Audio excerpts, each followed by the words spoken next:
Stay in your place.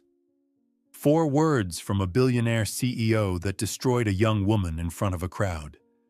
But what if those 4 words were exactly what needed to be said to change 3 broken lives forever? This is the story of what happened when a shy girl dared to care where she wasn't supposed to belong. The annual charity gala at the Meridian Grand Hotel was where power wore tuxedos and influence sparkled in diamonds. Businessmen laughed too loudly. Their wives smiled with practiced grace.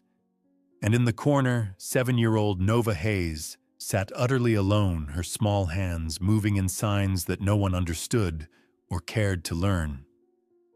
Her father, Ezra Hayes, billionaire, CEO of Hayes Medical Technologies, stood across the room surrounded by admirers, his expression the business world mistook for confidence. But his daughter knew as abandonment. 27-year-old Delilah Carter pushed her cleaning cart along the corridor, head down, perfecting the art every invisible person learns. This shy girl had spent years making herself smaller, quieter, hoping invisibility might protect her from judgment. Delilah paused near the entrance, watching Nova's fingers move in graceful, desperate gestures, signing to herself because no one else would understand. The loneliness cracked something open in Delilah's chest. Her younger brother Danny had been deaf, and learning his language had been the most connected she'd ever felt to another person. What happened next would become the most inspirational moment of her life. Before fear could stop her, Delilah crossed the floor and knelt beside Nova's chair, signing, "Your dress is beautiful. Blue is my favorite color, too." Nova's eyes went wide as sunrise. Her hands flew up urgent and joyful. "You know sign language, no one here does." For 30 seconds, they were just 2 people talking. Nova's face transformed, lit from within. It was a heartwarming connection neither had expected. Then a sharp voice sliced through the moment. "What exactly do you think you're doing with my daughter?"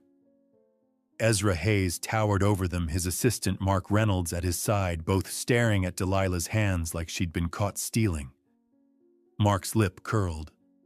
"Sir, this is cleaning staff. She appears to be making gestures at your daughter. Mocking her, perhaps?" Several guests turned to stare. Delilah's face burned. I was just..." But Ezra's voice was terrifyingly quiet. "Stay in your place." 4 words containing a universe of dismissal. Nova's hands dropped to her lap like dying birds. The heartwarming joy vanished, replaced by resignation so deep it hurt to witness. And Delilah understood she just made a terrible mistake, not by caring, but by daring to care where people like her weren't allowed to exist. What none of them knew was that this moment of humiliation would become the crack through which light would finally enter all their broken lives. The hotel manager's office the next morning smelled like burned coffee and crushed dreams. Delilah stood with her hands clasped behind her back, trying not to tremble as Mr. Pearson delivered the formal warning without meeting her eyes. Inappropriate interaction with a high-profile guest's child. Mr. Hayes was quite clear about his concerns. "One more incident of any kind, Miss Carter, and you're terminated." "Understood." The word incident made kindness sound like a crime. Delilah knotted her throat too tight for words. She'd been here before, dropped out of college when Danny got sick, took whatever jobs paid cash, learned the hard lesson that people like her didn't get to explain themselves to people like Ezra Hayes. She was packing her threadbare supplies from her locker when Linda Foster appeared like a whisper, the 60-year-old laundry supervisor who'd worked at the Meridian since before Delilah was born. Linda had the kind of weathered face that held lifetimes of unspoken stories. Her hands never stopped moving, folding towels with methodical grace. "They told you that you did something wrong," Linda said quietly. It wasn't a question. Delilah's voice came out broken. "I was just talking to her. She was so alone and I thought, child." Linda's hands stilled for the first time. Sometimes truth is only seen when the heart is hurt enough to finally look. Don't quit yet. Sometimes the people who wound us deepest sure are the ones who need us most, even if they don't know it yet. Across the city, in a penthouse that cost more than most families earned in 5 lifetimes, Ezra Hayes stood at floor-to-ceiling windows and tried to feel nothing. Numbness was the goal. Numbness was survival. Mark Reynolds's voice droned through the speakerphone about quarterly earnings and projected growth, but Ezra's mind kept circling back to the gala, to his daughter's face when that shy girl from housekeeping had made those hand movements, those signs. Nova had smiled. Actually smiled with her whole face the way she used to before. He couldn't remember the last time he'd seen that expression. 3 years. 3 years since Catherine died in the car accident that had split their world in half. 3 years since Ezra learned that being a billionaire CEO meant absolutely nothing when the person you loved most couldn't be saved by money or power or screaming desperation. The guilt was a living creature inside his chest.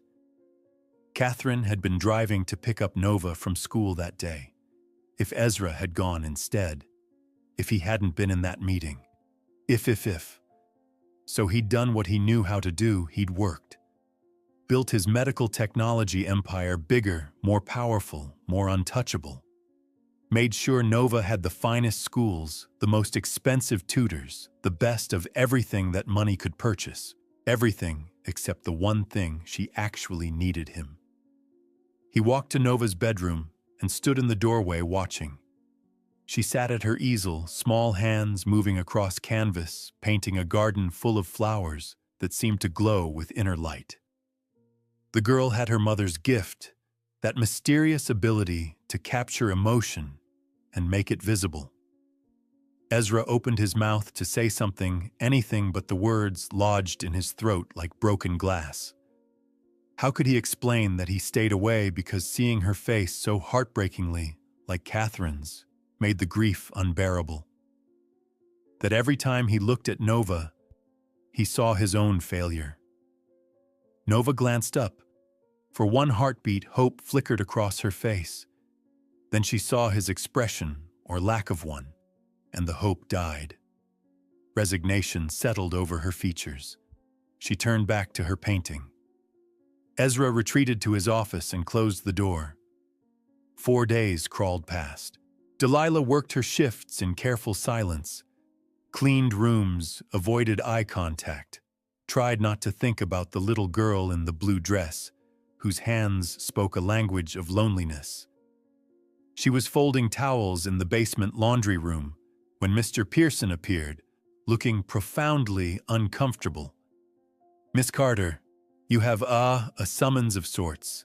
Mr. Hayes has requested to see you at his office, downtown." Delilah's stomach dropped. "He's going to sue me, isn't he? Oh God, I can't afford... I don't know what he wants!"